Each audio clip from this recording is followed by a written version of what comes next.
Ladies and gentlemen, have you ever noticed how silence gets louder right before something ends? How the air becomes still, almost as if time itself is holding its breath. We are standing in the final week of July. But this isn't just the end of another month.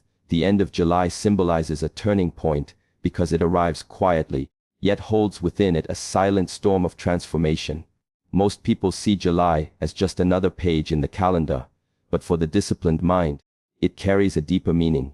This moment, this last stretch of the month, is not just a measurement of time. It is a reflection of where you are in life, of the promises you've kept and the ones you've abandoned. It is the midpoint of the year, a mirror that shows whether you are on the path of growth or drifting silently toward mediocrity. The days of July grow hotter, longer, and heavier, and in that weight lies a question: are you still alive inside, or has your inner fire grown dim? What makes this particular turning point so powerful is its deceptive normalcy. No alarms ring. No one sends you a reminder that the clock is ticking, but something begins to shift. The distractions that seemed harmless in the earlier months now feel heavier. The things you've postponed no longer wait patiently. They begin to press against your conscience. The dreams you started the year with start echoing louder in your mind, not as inspiration, but as reminders of how far you've drifted. July doesn't end with a bang. It ends with a mirror held up to your habits, your mindset, and your excuses. The question is no longer what you planned, but what you actually did. That contrast becomes the fuel for change. This turning point is not external. It's not about the weather, the season, or the end of summer. It's entirely internal. Something inside you recognizes that time is slipping, that comfort is dangerous, and that your future is not guaranteed. The end of July brings with it a subtle pressure, not to rush but to awaken. It is the moment where silence starts to feel uncomfortable, where stillness feels more like stagnation than peace. If you listen carefully, your own soul is whispering, now is the time to return. Now is the time to sharpen. Now is the time to recommit. And that whisper is the beginning of discipline, returning to its rightful place within you. The end of July is also the last exit before the final stretch of the year. The choices you make now will carry weight. If you continue on without reflection, you risk letting the whole year drift by. But if you choose to see this as a pivot point, if you decide that this week is the beginning of your return, then something new is born. The weakness that crept in unnoticed can be seen clearly and burned away through focused action. The days ahead no longer feel routine, they become sacred. And in that shift between routine and sacred lies your transformation. When you treat time as precious, your actions begin to reflect purpose. The end of July offers exactly that choice. Not loudly, not forcefully, but quietly, like a final invitation before the doors of possibility begin to close. What dies is the illusion, not your purpose, because what often fades away during times of reflection, discomfort, or pressure is not who you truly are, expectations, but who you falsely believed yourself to be. The illusion is the mask we wear to avoid responsibility, to delay growth, expectations, and to protect ourselves from the discomfort of change. It is the version of you that settled for less, that whispered convincing lies like, I have time, I'll start tomorrow, or, maybe this isn't meant for me. The illusion is clever. It's built over time from fear, failure, and forgotten dreams. But it is not your purpose. It only stands in front of it. Expectations, distorting your vision and convincing you that your best days are behind you. Expectations, the purpose within you cannot die because it's not created by outside approval or personal comfort. Expectations, it is the original calling inside you that existed before fear had a voice. As you come closer to moments of transition, like the end of July, something inside starts to break. It feels like loss, like uncertainty, like confusion. Expectations. But what is actually breaking is not your future or your strength. It is the illusion you've been carrying for too long. When people experience the death of that illusion, they sometimes mistake it for defeat. They feel pain and believe they're failing. They feel doubt and believe they're weak. But in truth, this is the exact moment when they're becoming real. The layers of false belief, external influence, and self-imposed limitation are shedding. And just like a tree loses its old bark to grow taller and stronger, the death of illusion makes room for clarity. Expectations, authenticity, and power. The problem is that many people resist this death. They hold on to the illusion because it feels familiar. Even if it's limiting, it's safe. Even if it keeps them stuck, it protects them from the unknown. But protection is not freedom. Safety is not growth. Expectations. The moment you allow the illusion to die, when you finally stop pretending, stop avoiding, stop lying to yourself, you create space for your true purpose to rise again. And that purpose was never weak, never forgotten. Expectations. It was only buried beneath comfort, distraction, and fear. This key point teaches that suffering isn't in letting go of the illusion. Suffering lives in the attachment to it. When you release what is false, what remains is what is real: in your discipline, your desire to grow, your capacity for greatness. Pain is part of the process, but it doesn't mean something is wrong. It often means something fake is leaving. Your doubts, expectations, your fears, your laziness, your false stories, all of them begin to fall away when you choose to return to who you were meant to become. Expectations. Your purpose doesn't need to be created, it needs to be remembered. And that remembering begins with one act of courage, letting the illusion die so that truth can live. Pain and discomfort are signals of awakening, because they act as internal alarms that something within us is ready to grow, shift, or break free. Most people have been conditioned to avoid pain, to seek comfort at all costs, and to see discomfort as a sign that something is wrong. But in reality, the presence of discomfort is often the exact moment when something essential is trying to emerge from within. When the body aches during training, expectations, it means the muscles are breaking down only to rebuild stronger. When the mind feels overwhelmed with challenge, it means the old patterns are being tested, stretched, and questioned. These are not signs of failure.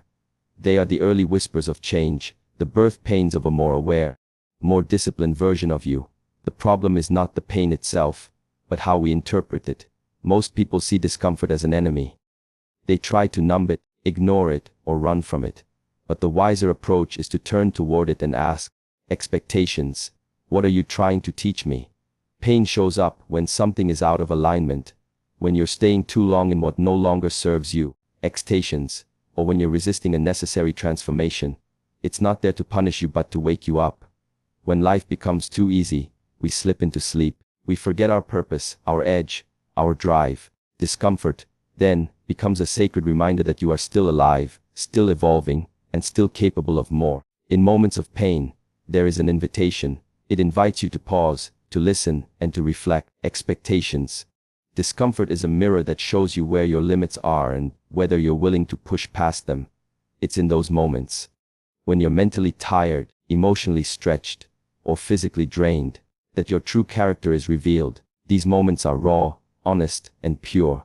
They strip away the masks, the excuses, and the distractions, and what remains is your truth, exposed and ready to be refined. Pain and discomfort also bring clarity. Expectations. When everything is easy, it's hard to see what truly matters. But when you're in discomfort, you begin to see with different eyes. You start to recognize what's essential, what's holding you back, and what must change.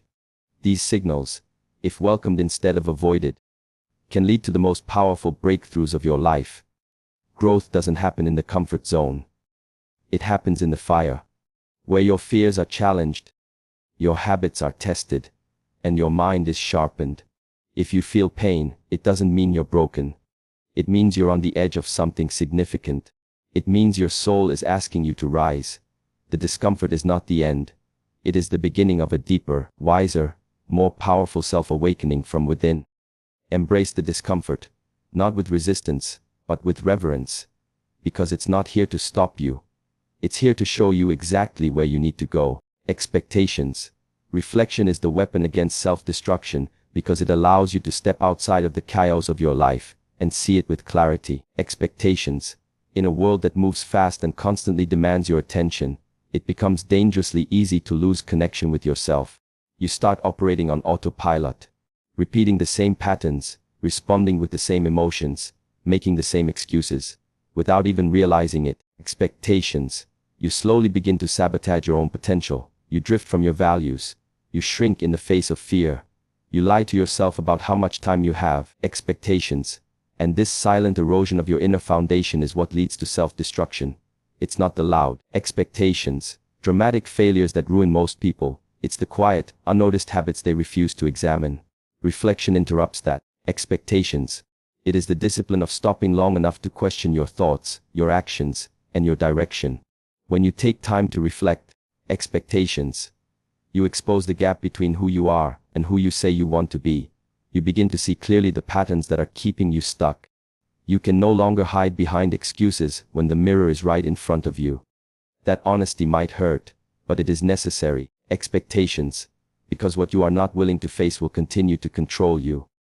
Reflection brings those blind spots into the light, giving you the power to change them. Expectations. When a person reflects regularly, they build self-awareness, and with that awareness comes freedom. You start to understand your triggers, expectations, your emotional reactions, and your recurring mistakes. You learn where your time is going, what your energy is feeding, and whether your daily actions align with your deeper purpose. Reflection gives you a choice. Without it, you're reacting. With it, expectations, you're responding with intention. That difference alone is the edge between staying trapped and breaking through. There are moments when you feel lost, overwhelmed, or even hopeless. Those moments are not solved by doing more. They are solved by becoming still and looking within. Asking questions like, what am I avoiding? What do I need to let go of? Where have I been dishonest with myself? These questions are sharp. They cut through the fog. They are the weapon you use to dismantle the inner forces that quietly sabotage you. Fear, pride, laziness, and distraction. Reflection is not weakness. It is war.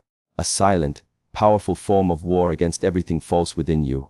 The greatest enemy is not out there, expectations. It's the version of you that refuses to change. Reflection is how you face that version.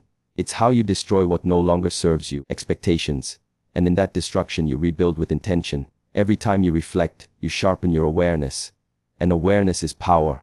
Not the kind of power that controls others, but the kind that controls yourself. Reflection is what keeps you honest, focused, and awake. Expectations. It is how you prevent slow decay from becoming complete collapse.